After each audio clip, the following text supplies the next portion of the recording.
Welcome back to the Common Sense Crypto channel, everyone. As always, Rich is here with another video on XRP today. So wherever you are in this vast planet, I hope you're all having a nice day today. We're going to discuss XRP, which I should have brought up in a prior video. This comes from Cowboy SEC, which authorizes trading in grayscale digital large cap funds that include Bitcoin, Ethereum, XRP, Solana, and ADA. I'm also interested in seeing how this performs. Since the price of these cryptocurrencies is soaring this alt season, you can be sure that everyone wants to profit from this market in the upcoming months. At the same time, we will witness retail FOMO as everyone will desire a chance to participate.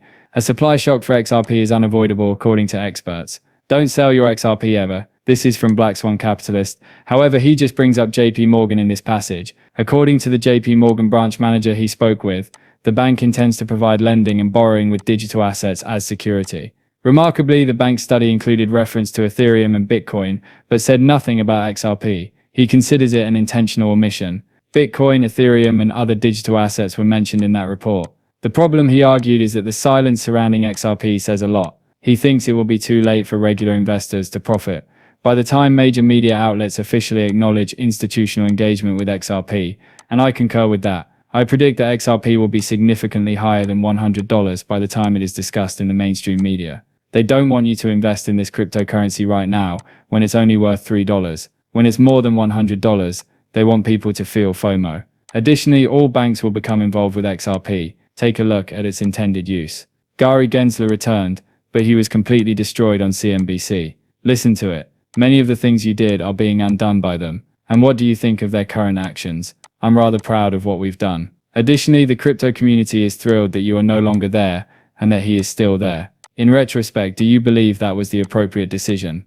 I believe so. As you can see, the United States is experiencing a surge in innovation and leadership in this area, and a significant increase in funding. In terms of public interest, there might be more capital. The general public is intrigued. I understand. But do you believe that what they're doing is risky for investors? Set Bitcoin aside. However, the majority of other tokens have no connection to any fundamentals. What are the goods?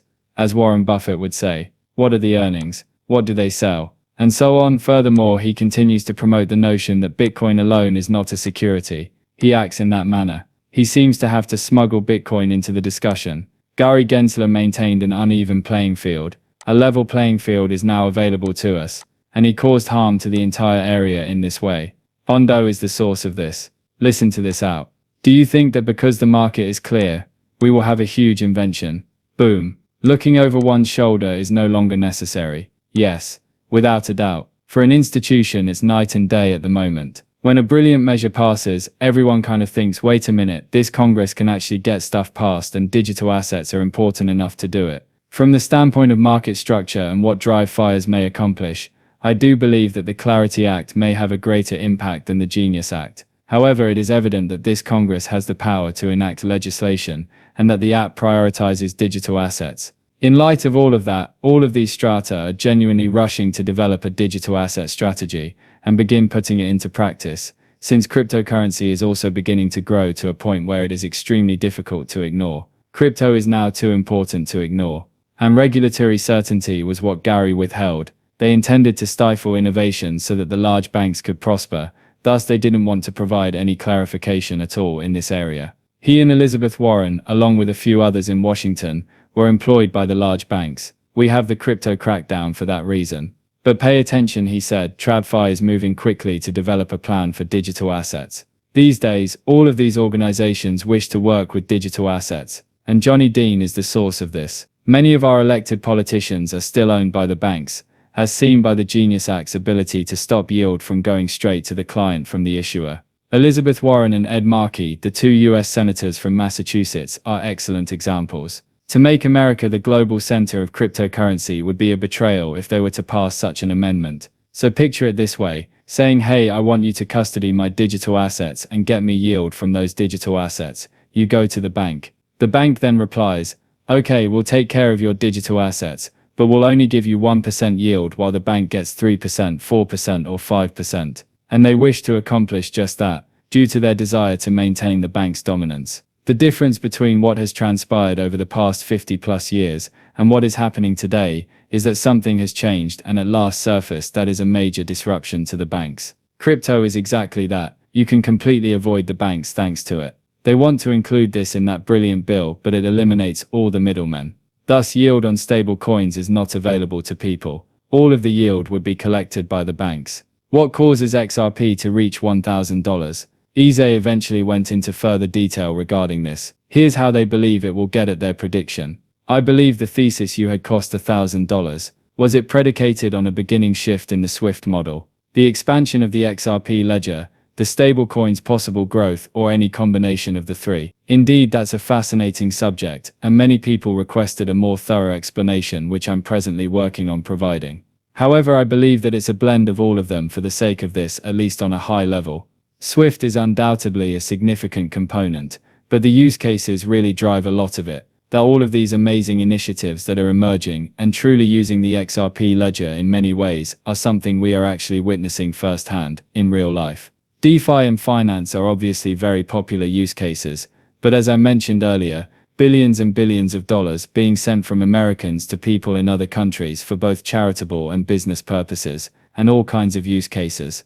And when those applications finally begin to be used on an institutional level, that's when you start to see not only more activity on the XRP ledger, clearly a huge multiple times explosion, but you also start to see people focusing more on just retail, looking at the tech, which is why, for instance, companies like Nvidia have seen price increases of 1,000 times, is because when retail begins to arrive, they realize that AI is now truly taking off. What is the most effective way for me to invest in that using Nvidia's products? In the end, I believe that the most intriguing aspect of the entire story will be when the 93% of people who don't currently own cryptocurrency, clearly fewer accounting people who don't have internet access, etc., enter the market and discover that XRP exists. Yes, additionally, the price has increased.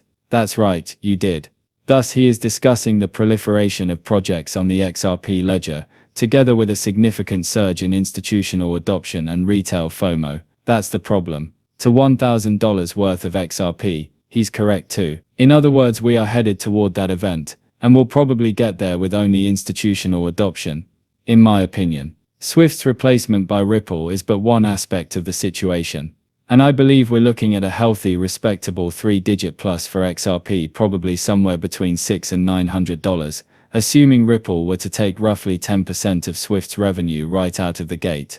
However, you then begin to account for everything else that is happening. It begins to reach astronomical proportions. Everyone who consistently stated $10,000 XRP is beginning to sway my opinion in favor of those who believed it was more like $20, $30,000 per XRP.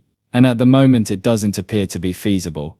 XRP is well positioned to reach those high price points though, if you consider what this cryptocurrency may accomplish in the real world with the advent of tokenization and other trends, as well as the rise of artificial intelligence. Vivo Power offers stablecoin payments to its staff and suppliers through a partnership with Confirmo Pay.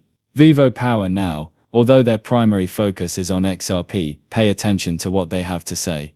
Vivo Power recently declared that it will accept the xrp Ripple stablecoin for non-payroll transactions between consumers and suppliers. Confirm and use Vivo Power. Well, we'll look at related use cases where stablecoins like xrp can lower friction in comparison to conventional payment rails. Therefore, they will probably begin advertising and pushing xrp. Since Vivo Power is making a large splash on XRP, they will eventually move back more in that direction. And this is currently a topic of much discussion. The amount of credit card debt is growing. Credit card